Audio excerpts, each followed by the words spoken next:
You're like my sister. Everything always came easy to her. She's a fire-bending prodigy, and everyone adores her. My father says she was born lucky. He says I was lucky to be born. Princess Azula of the Fire Nation is one of the most fascinating characters in Avatar. She's cold, ruthless, calculating, but in Season 3 is also very human and confused. As everyone knows, her final scene, the Agni Kai with Zuko, is one of the most beautiful and tragic in the show. She fights her brother to somber music and, when she loses, starts crying uncontrollably. Azula is not like Ozai. She is not like Commander Zhao. She's not a psychopath. But she's also not like Zuko. She doesn't try to do the good thing at nearly every turn. She suggests burning down the Earth Kingdom instead of being repulsed by the concept like Zuko. She straight up kills Aang, which probably would have won the war if it wasn't for Katara's spirit water. But she deserves your sympathy anyway, and I'm going to explain why.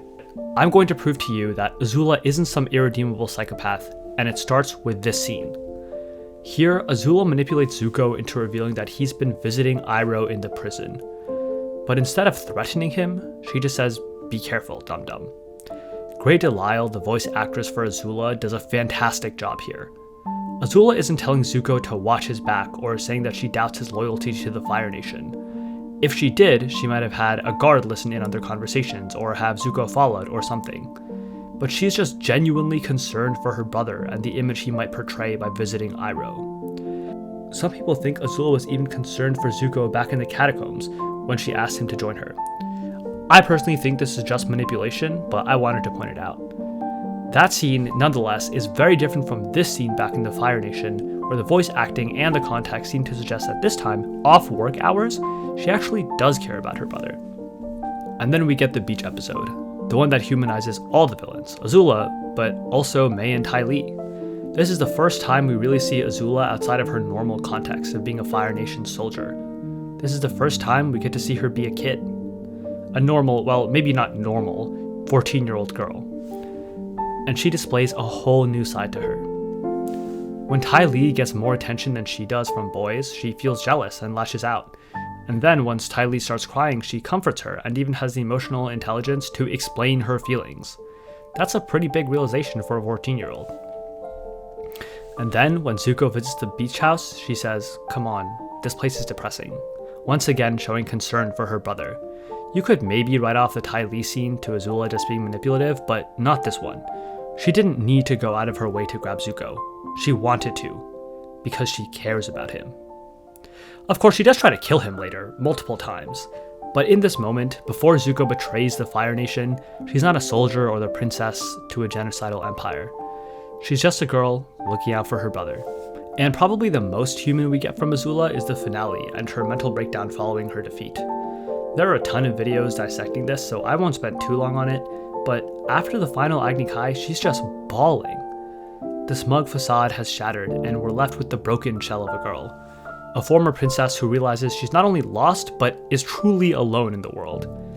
A sociopath would not bawl like this, and if you aren't convinced that she isn't one after this scene, I don't know what to tell you. There's also the question of Azula's actions. She does some pretty terrible things. She shoots Aang with lightning and supports the Fire Nation wholeheartedly. She even suggests genocide and probably wouldn't have hesitated to carry it out. If she's secretly a good person, how could she do those things? Well, people have different standards based on upbringing.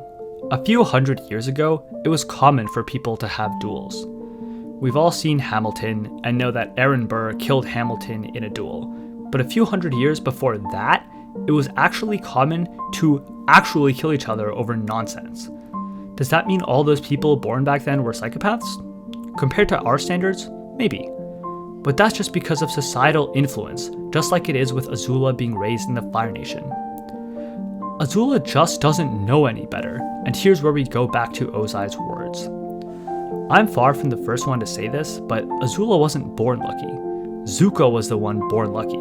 Lucky to have a mother and uncle who cared about him, and who taught him the right path in life. Azula wanted her mother's love, she craved it, and in all honesty, her mother kind of failed her. Yes, she was a bad kid, but there are a lot of bad kids. Kids bully other kids. They say incredibly mean and biting things. Even Zuko, Mei, and Ty Lee are mean for no reason when they trash Chan and Ranjan's house. Were Chan and Ranjan being kind of snobby? Sure. But you can't tell me that justifies destroying their house, even if the audience was cheering as they did it. Bullying often comes from a lack of attention or emulating behavior that the kids saw at home. For example, kids who are abused by their parents are way more likely to become bullies. And Azula happened to be raised by an actual sociopath. Someone who was willing to burn her brother's face to teach him honor and banish him from the kingdom with the goal of finding someone who hadn't been seen in 100 years. She had her mother, but her mother only ever gave her attention when she did bad things, in which case she got scolded. And so Azula did bad things because being scolded was worse than being ignored. Ursa left such a mark on Azula that years later, when she was long gone from the Fire Nation, Azula was still clearly hung up about it. Zuko not only had Ursa, but also Iroh. Whether it be because she was younger or because she was a girl or whatever, Iroh never took to Azula in the same way he did to Zuko, even giving her a doll when he gave Zuko a knife. If Iroh knew Azula at all, he would know what a ridiculous gift that was. Azula may have been a bad kid, but that isn't the way you deal with bad kids. Kids need affection and guidance, not what Ursa and Iroh did. And so, Azula turned to the only person who seemed to like her, Ozai. Of course, Ozai only seemed to love her for being a prodigy bender, which is exactly why she was unlucky. And so she latched onto him, helped him achieve his goals, and ensured that she wouldn't end up like Zuko. Because unlike Ursa and Iroh's love for Zuko, Ozai's care for Azula was very, very conditional. And although she seemed to revel in Zuko being scarred, this definitely affected her. In the finale, she tells Ozai that he can't treat her like Zuko. It's clear Azula knows that if she steps out of line, Ozai won't hesitate to do something similar. And so she's walking a tightrope.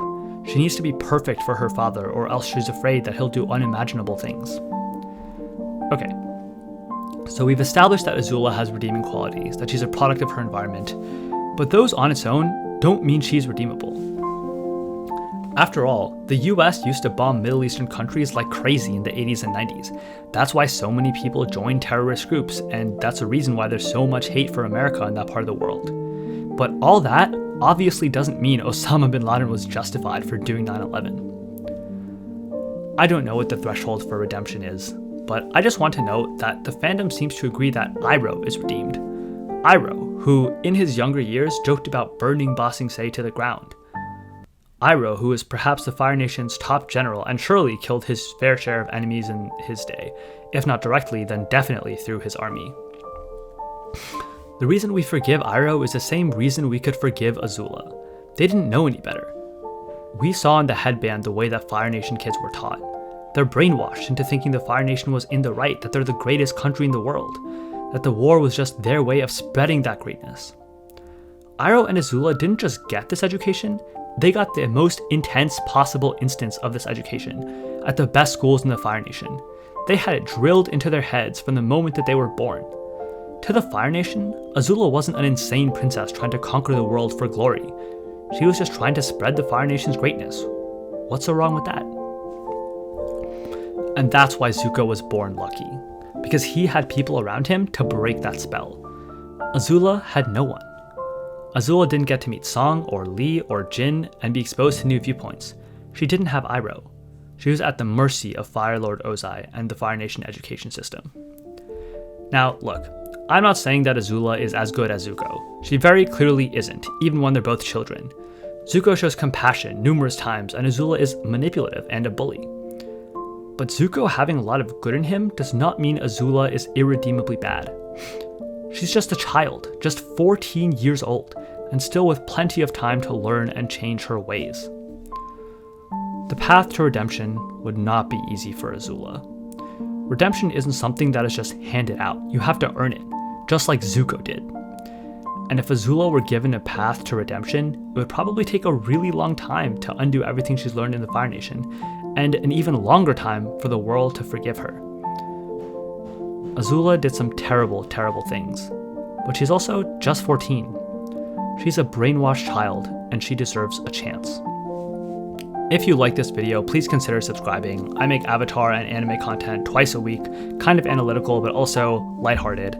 Let me know in the comments if you think Azula deserves redemption or what you want me to talk about next. Anyway, yeah, I hope you enjoyed.